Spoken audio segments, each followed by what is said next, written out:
दोस्तों, मेरे YouTube channel KS motivation 16 में आप सभी का स्वागत है। तो आज हम बात करने वाले हैं हनुमान जी के बालपन, शिक्षा एवं शाप के बारे में। तो चलिए शुरू करते हैं।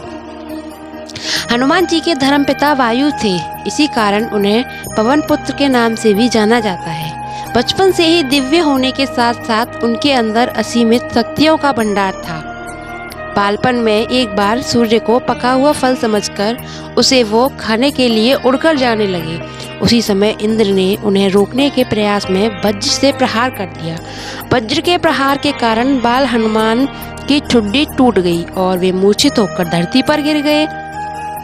इस घटना से कुपित होकर पवन देव ने संसार भर में वायु के प्रभाव को रोक दिया, जिसके कारण सभी प्राणियों में हाहाकार मच गया। वायुदेव को शांत करने के लिए अंततः इंद्र ने अपने द्वारा किए गए वज्र के प्रभाव को वापस ले लिया। साथ ही साथ अन्य देवताओं ने बालक हनुमान को कई वरदान भी दिए। यद्यपि वज्र के प्रभाव ने हनुमान की ठुड्डी पे कभी न मिटने वाला चिन्ह छोड़ दिया। तदोपरांत जब हनुमान को सूर्य के महाज्ञानी होने का पता चला तो उन्होंने अपने शरीर को बड़ा करके सूर्य की कक्षा में रख दिया और सूर्य ने विनती की कि वो उन्हें अपना शिष्य स्वीकार करें, मगर सूर्य ने उनका अनुरोध ये कहकर अस्वीकार कर दिया कि चूंकि वो अपने कर्म स्वरूप सदैव अपने रथ पे भ्रमण करते रहते हैं, अतः हनुमान प्रभावपूर्ण तरीके से शिक्षा ग्रहण नहीं कर पाएंगे। सूर्यदेव की बातों से विचलित हुए बिना हनुमान ने अपने शरीर को और बड़ा करके अपने एक पैर को पूर्वी छोर पे और दूसरे पैर को पश्चिमी छोर पे रखकर पुनः सूर्यदेव से विनती की और अंततः हनुमान के सतत दृढ़ता से प्रसन्न होकर सूर्य ने उन्हें अपना शिष्य स्वीकार कर लिया।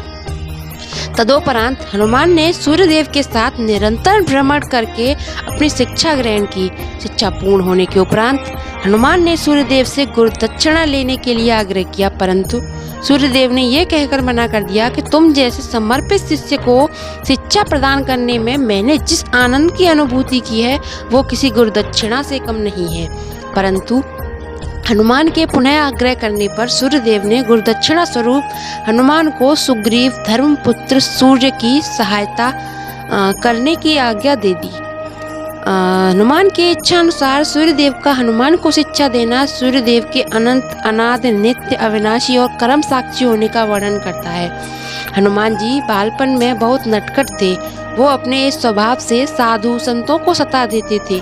बहुधा वो उनकी पूजा सामग्री और कई वस्तुओं को छीन झपट ले लेते, जिससे इस नटखट स्वभाव से रुष्ट होकर साधुओं ने उन्हें अपनी शक्तियों को भूल जाने का एक लघु शाप दे दिया।